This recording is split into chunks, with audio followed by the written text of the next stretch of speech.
आंदोलनरत है। मैं जंतर मंतर पे खड़ा हूँ। मेरा सपना था कि आप लोग एक दिन सत्ता में आओ, आप लोग आ गए, लेकिन इसके लिए तो हमने सपना नहीं देखा था। इसके लिए तो हमने अनगिनत झूठा मुकदमे सहन नहीं किए, इसलिए हमने अपनी बर्बादी नहीं सहन की। हम भी पाकिस्तान से आए थे देश विभाजन के समय। मेरे पूर्वजों को 5 किले ज़मीन मिली थी गुड़गांव में, उन्होंने नहीं ली। उनके सारे भाई गदर में मारे गए थे। मैं नहीं चाहता कि और किसी घर में ऐसा गदर हो। प्लीज़ आप मेरी भावना समझिए नरेंद्र भाई, आपने कोई बलिदान नहीं दिया देश के लिए, आपके घर से कोई मरा नहीं है। जिनके घरों में लाशें बिछती है ना, वो उस दर्द को जानते हैं। तो इस दर्द को समझिए नरेंद्र बाबू, इसमें आपका, मेरा, समाज का, देश का, मानवता का हित निहित है। आप भूल गए अपने धर्म को। राजनीति में शुचिता लाने के लिए मैं यहाँ खड़ा हूँ। मेरे को फेसबुक पे लोग बहुत गालियाँ देते हैं, सारे साधु लोग मेरे से बहुत लड़ रहे हैं कि तुम देश के गद्दार हो गए हो, मुसलमानों के साथ खड़े हो। मैं आपसे पूछना चाहता हूँ, आप कौन जाति के हो नरेंद्र भाई? अगर मैं ये कहूँ हिंदू मुस्लिम सिख ईसाई समझो अपनी शान को, मजहब की दीवारों में मत बांटो हिंदुस्तान को, तो मैं ठीक कर रहा हूँ? मैं देश को बांट रहा हूँ। आप समझ रहे हो मेरी बात नरेंद्र बाबू? समझ रहे हो ना? ना मैं हिंदू बनूँ ना तुम मुसलमान बनो, मैं भी इंसान बनूँ तुम भी इंसान बनो। यही सपना लेके आए थे ना आप, उस सपने को आकार दो ना। अभी कुछ नहीं बिगड़ा, 2024 में चुनाव है, 48 घंटे में रोज नाम तो बंद हो जाता है। पुलिस आपकी है, ये सारा देश आपका, सारा देश आपसे प्यार करता है। क्यों नफरत के बीज बो रहे हो आप? मैं अंत में इतना कहना चाहता हूँ मेरे दोस्त नरेंद्र बाबू, प्रकृति सदैव हिंसा का फल दुख, दया का फल आनंद बरसाती रहती है। इसके खिलाफ मैं जानता हूँ ये देश आपका कुछ नहीं बिगाड़ सकता, क्योंकि आपके पास 303 लोग, लेकिन उस कायनात की शक्ति को आप जानते हैं ना।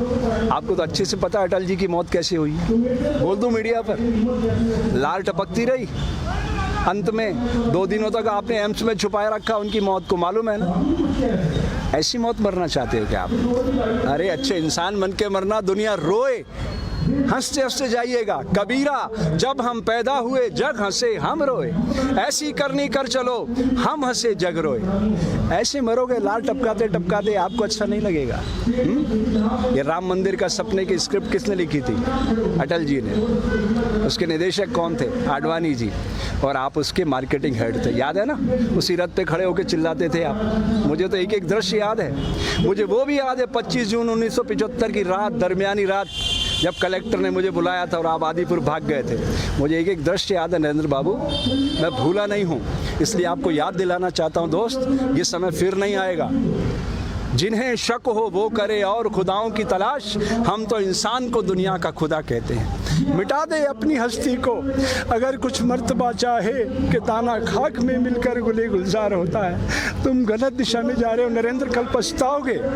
आज जहां हम हैं कल कोई और था। ये भी एक दौर है, वो भी एक दौर था। कितने और कितने चलेगा। वो डोवाल कह रहा था, अजीत बाबू, क्या नाम है उसका तुम्हारा NSA वाला, क्या कह रहा था वो?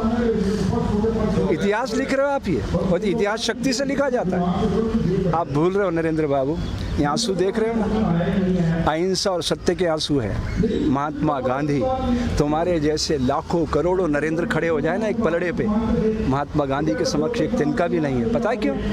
अहिंसा और सत्य को उन्होंने अपने जीवन में उतार लिया था। कितना भी अपमान किया, वो बैरिस्टर थे। तुम कितने पढ़े लिखे हो तुम्हें अच्छी तरह से पता है। वो बैरिस्टर थे, सारे कपड़े उतार कर तन पे लंगोटी लगाई और निकल पड़े देश के लिए। आज अगर इस तरह दंगे हो रहे होते ना, तो मैदान में आ जाते और खड़े हो जाते सामने।